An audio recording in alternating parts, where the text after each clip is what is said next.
बिस्मिल्लाहिर्रहमानिर्रहीम।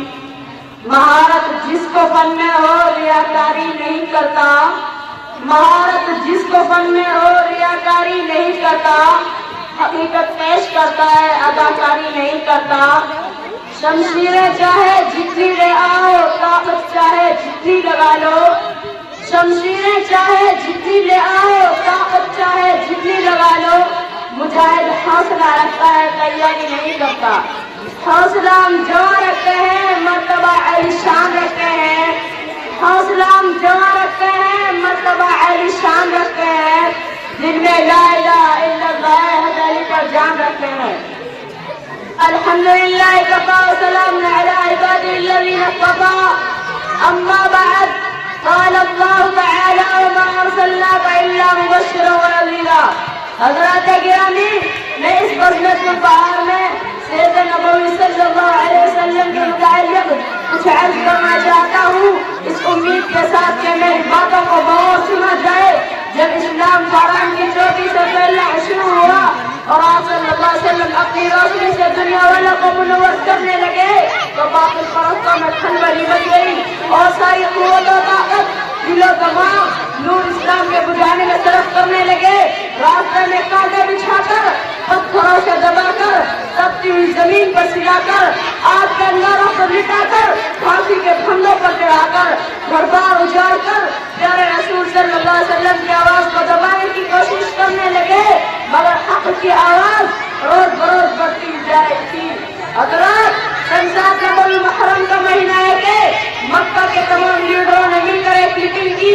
अबू जहल ने पूरे कौम का ललकारा कि ऐ गयूर अरबो, जिसको हम बच्चे का खेल समझ रहे थे, वो आज हमारे दीन और इज्जत आबरू के लिए तूफान बन चुका है। जिस दीन का चर्चा मोहम्मद कर रहे थे, उनके मानने वालों की तादाद रोज बरोज बढ़ती जा रही है। हमारा खुदाओं की तारीफ की जा रही है, ठुकराया जा रहा है। इसलिए ऐ अरब के बहादुरों, अब पूरी ताकत से आगे बढ़ो, वरना वो दिन दूर नहीं के मक्के से ज़लील और ख़ार कर निकलना पड़ेगा। अबू जहल की तकरीर ने पूरे कौम को गरमा दिया। हर तरह की तस्वीरें पेश की गई। बड़ी देर के बाद ये होलनाक तस्वीर पेश हुई कि मोहम्मद और उनके मानने वालों का बिल्कुल बाइकाट कर दिया जाए, उनसे सलाम और कलाम लेन देन बिल्कुल बंद कर दिया जाए। चुनांचे एक अहदनामा लिखकर खाना काबा की दीवार पर लटका दिया गया। ये पूरे कौम का फैसला था, इसके खिलाफ करने का किसी को अख्तियार न था, किसी की मुजाहिद न थी। मुसलमानों को शियात अबू तालिब में बंद कर दिया गया, रास्ते पर पहरे दिखा दिए गए। मुसलमानों में बच्चे, बूढ़े, जवान, औरतें सब थी। खाने के सामान धीरे धीरे खत्म हो गए। दरख्तों के छाले खा खा कर कांटे चबा चबा कर दिल काटने लगे। सिर्फ एक दिन के लिए पाबंदी अय्या में खत्म हटा ली गई। मुसलमान घाटी से बाहर आ गए, कपड़े फट गए, आंखें धस गई, कदम लड़खड़ा रहे थे। हज़रात गिरामी, कुर्बान जाइए उन मुसलमानों पर कि जिनकी जुबान पर कोई शिकायत नहीं थी। मुसलमानों की खस्ता हालत देखकर कुफ्फार कहका लगा रहे थे और कह रहे थे कि मुसलमानों, क्यों तुम अपने आबा अजदाद का दीन छोड़कर अल्लाह को बर्बाद हो रहे हो? तुम अभी मोहम्मद का साथ छोड़ दो, हम तुम पर से सारी पाबंदियां हटा लेंगे। मगर मुसलमानों ने जवाब दिया कि कुफ्फार सुन लो, हम हक पा चुके हैं, हम दरबार मोहम्मद में इक़रार मोहम्मद कर चुके हैं, अनवार मोहम्मदी से हम फैज़याब हो चुके हैं, गुफ्तार मोहम्मद ने हमें महरूम कर दिया है। लिहाजा हम तूफान से टकरा सकते हैं, खून का दरिया बहा सकते हैं, आग के भीतर फंस सकते हैं, भूख से तड़प तड़प कर दम तोड़ सकते हैं, मगर मुस्तफा की रिसालत का इनकार नहीं कर सकते। इस इब्तिला आज़माइश के बाद पूरे 3 साल मुकम्मल होने वाले हैं। कुरान क्या खत्म हो गई, दरख्तों के पत्ते और छालों को भी खत्म कर डाले, औरतों की आंखें धस गई, जवान भूख से चकराने लगे, फूल जैसे बच्चे माँ की गोद में तड़पने लगे। उस घाटी का सबसे छोटा बच्चा अकील अचानक आंखें खोलकर अपनी अम्मी से कहता है कि माँ, मैं भूख से मर जाऊंगा, मुझको बचाओ वरना मैं मर जाऊंगा। माँ के ज़ब्त का बंधन टूट गया, वो बेतहाशा अपने से जमीन पर पटकने लगती है, सर फट जाता है, लोग उसे संभालते हैं और वो ये कहती रहती है कि मुझको छोड़ दो, मैं अपने लख्त जिगर से पहले मरना चाहती हूँ। दुनिया वालों, ذرا سوچو کیسی سنگین گھڑی تھی، کتنا بھیانک منظر تھا، مگر رسول کی باتوں سے منہ نہ موڑا۔ آج ہم بھی تو اپنے رسول صلی اللہ علیہ وسلم کی غلامی کا دعویٰ کرتے ہیں، اس لیے سن لیجیے، اگر ہم نماز پڑھتے ہیں، روزہ رکھتے ہیں، حج ادا کرتے ہیں، زکوٰۃ دیتے ہیں، تو واقعی ہم اپنے دعوے میں سچے ہیں، ورنہ ہمارا دعویٰ باطل اور بیکار ہے۔ پہلے مسجدیں تھی کچی تو پکے تھے نمازی، پہلے مسجدیں تھی کچی تو پکے تھے نمازی، آج مسجدیں پکی تو کچے ہیں نمازی۔ بھلا بتائیے کہ ہمارے رسول صلی اللہ علیہ وسلم کو صحابہ کرام نے کتنے مسائل و آلام برداشت کیے، اور ان سنگین گھڑیوں کو کیوں کر برداشت کیے؟ کیا وہ کمزور تھے؟ کیا وہ لوگ بے بس تھے؟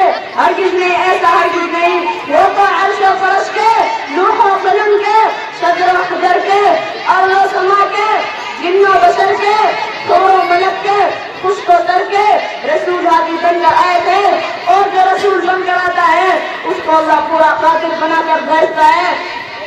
آپ صلی اللہ علیہ وسلم کے پاس اتنی قوت و طاقت تھی کہ اگر آپ صرف اشارہ کر دیتے تو پورا مکہ ہلاک و برباد ہو جاتا، پورے مکے والوں پر پتھر برس جاتا۔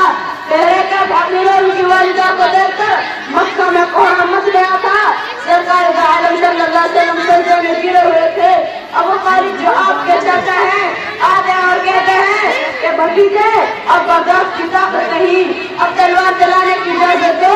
حضور نے فرمایا انشاءاللہ آج ہم لوگ اس گھاٹی سے نکل جائیں گے۔ مسلمان پورے 3 سال کے بعد آج دین سلامت لے کر گھاٹی سے باہر آ گئے۔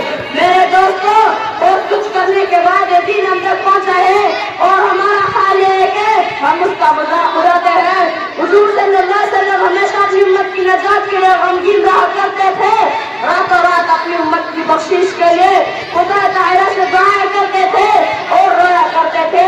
اسی حال میں ایک دن حضرت جبرائیل علیہ السلام تشریف لاتے ہیں اور یہ خوشخبری اور پیغام سناتے ہیں کہ اللہ تعالیٰ نے آپ کو سلام فرمایا ہے، اور حضرت جبرائیل علیہ السلام خوب جانتے تھے کہ حضور آخر کس وجہ سے غمگین رہتے ہیں، پھر بھی دریافت کرتے تھے کہ آپ غمگین کیوں رہتے ہیں، اور حضور صلی اللہ علیہ وسلم فرماتے ہیں کہ نہ جانے میری امت کے ساتھ قیامت کے دن کیسا معاملہ ہوتا ہے۔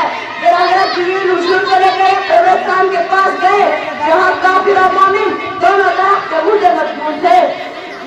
جبرائیل علیہ السلام ایک مسلمان کے قبر پر اپنا ہاتھ مار کر کہتے ہیں بِإِذْنِ اللَّهِ، مردہ جو ہی آواز سنتا ہے فوراً باہر آتا ہے، اس حال میں کہ اس کا چہرہ روشن ہے اور منہ سے کلمہ توحید لا الہ الا اللہ محمد رسول اللہ کی آواز آ رہی ہے۔ آپ صلی اللہ علیہ وسلم نے اس کا ملاحظہ فرمایا۔